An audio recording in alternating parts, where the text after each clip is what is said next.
บายดีพี่น้องปองปายนะวันนี้พบกับผู้ขาเบากี่หน่อยลูกเคยกกพามาซอยจุ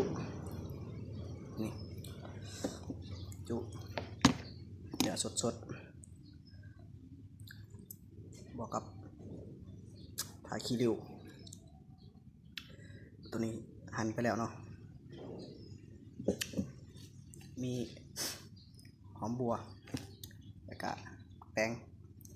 เดี๋ยวสิเอาให้เบิ่งนี่โอ้ย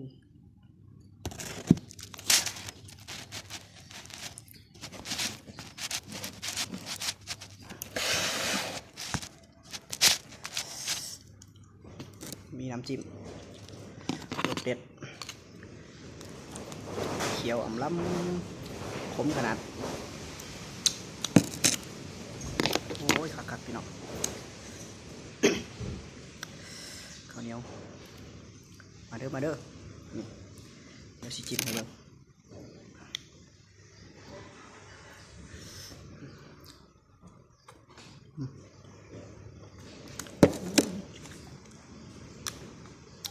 แตง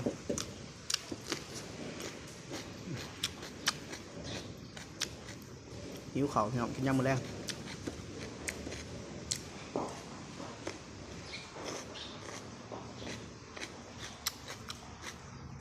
ชีมงดัง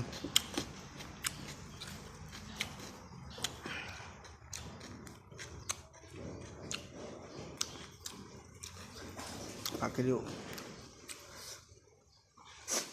จากสิเป็นอะไรตัวนี้สีหยาบบ่เบิ่งลองมันก่อน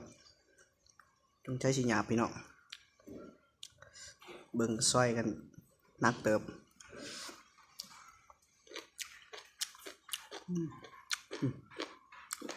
ยำปุด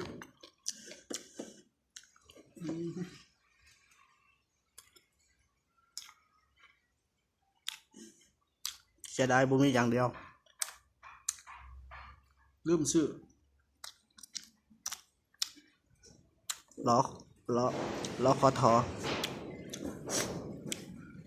รู้จักบ่พี่น้องล้อคอทอเราเขาเถื่อน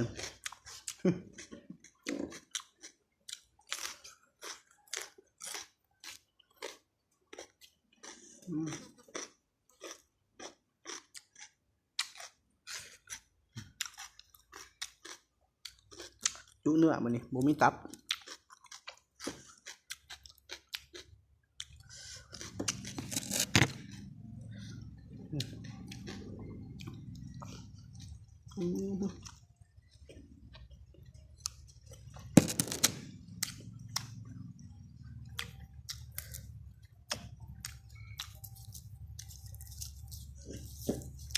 ความเข้าไป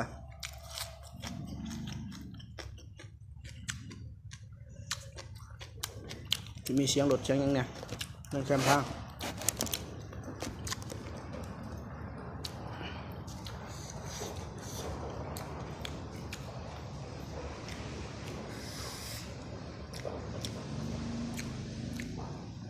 คักพี่น้องครับ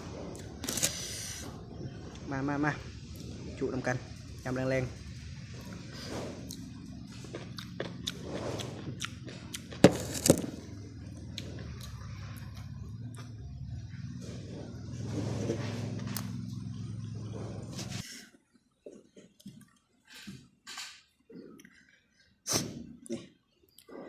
เนี่ยสดพี่น้องโอ้ยแมงวันกันได้บวกกับนี่เข้าไป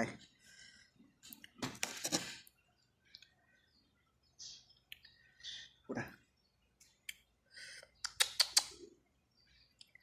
มากับมาซ้อมพี่น้องเอ้ยจุ่มมันลิบไปเลย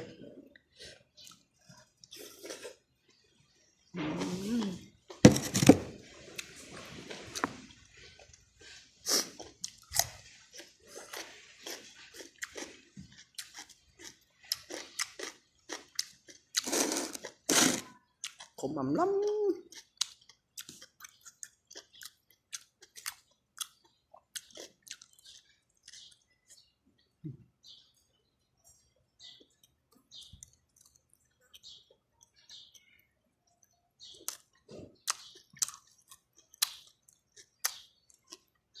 พี่น้องครับ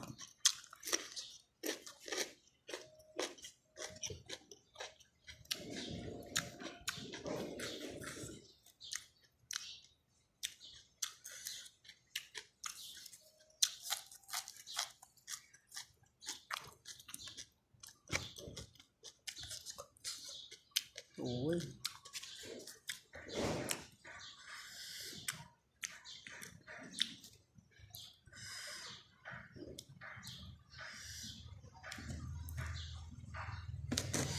จิ้มให้พี่น้องเห็นใกล้ๆโอ้มันแดดเนาะกินตากแดดมันหนาวอากาศหนาวช่วงนี้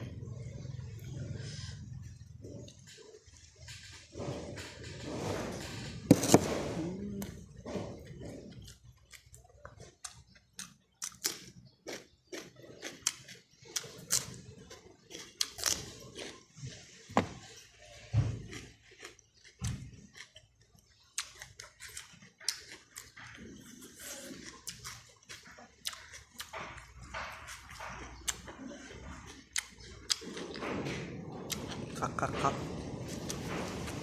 คลิปหน้าถ้าผู้ใดอยากให้บอกกี้ลูกเคยกกเห็ด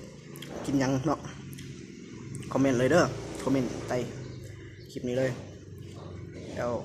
ชิมาเห็ดตามพี่น้องให้กินยังให้เบิ่ง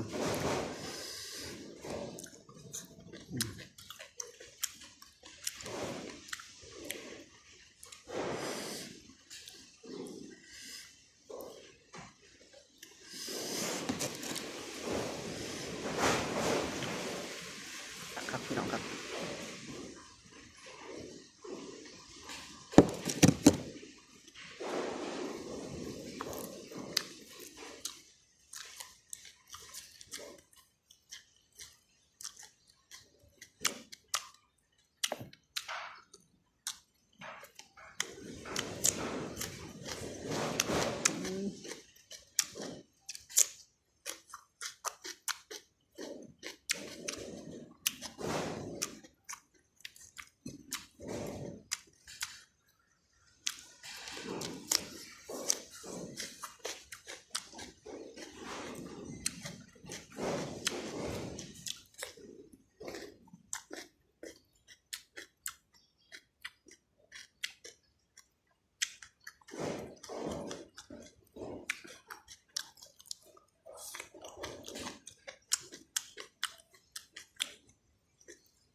เอาอีกก่อนพี่น้องยังบ่อิ่ม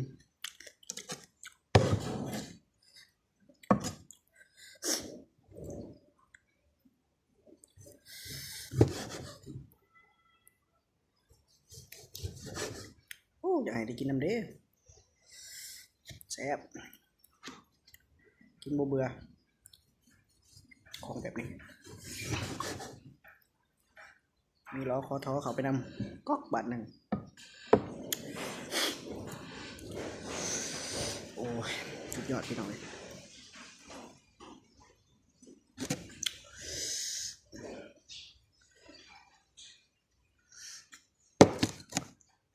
แต่มุมกล่องมันบ่อยากแต่เนาะ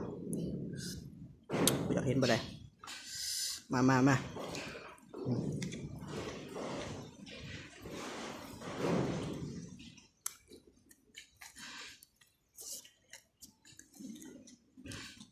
ผู้ใดที่บอกกินดิบเขามาเบิ่งแล้วก็กดด่าแล้วกดด่าแล้วกดติดตามพ่อว่ามีผลประโยชน์ต่อช่องเนาะ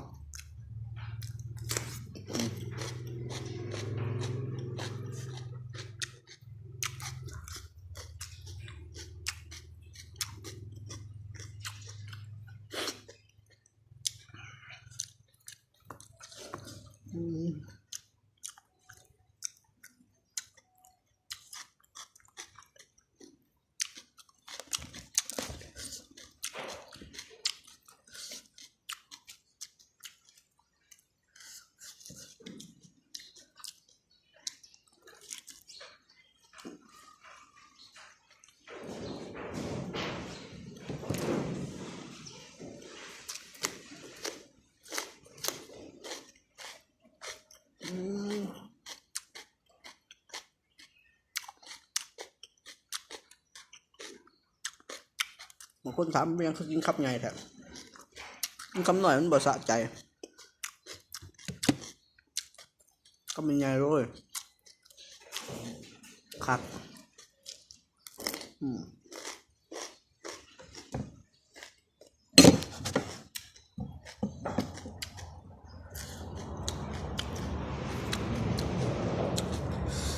คำสุดท้ายพี่น้อง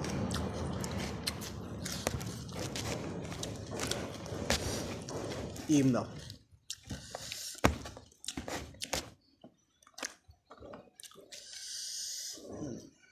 ใส่เขาหน่อยนึง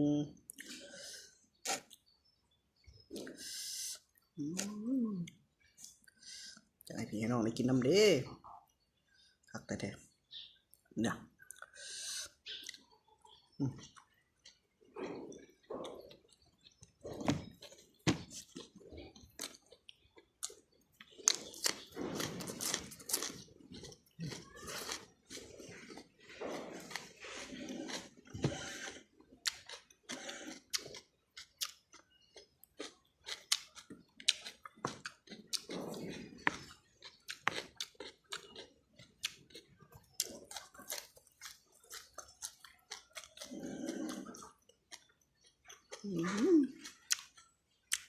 มื้อหน้าสิไปซื้อตับมาจุ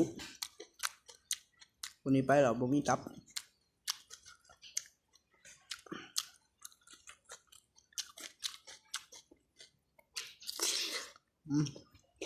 จำนี่แหล้วเนาะพี่น้องเนาะอิ่มแล้วกินหมูประจำ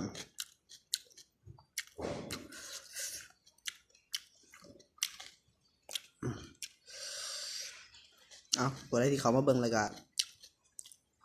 คอมเมนต์กดไลค์กดแชร์หน่อยเด้อกดติดตามช่องกินหน่อยลูกเคยกกเนาะเพื่อบ่พลาดคลิปใหม่สำหรับมื้อนี้โจไว้ทำนี้ละผู้ขาอิ่มแล้วสบายดี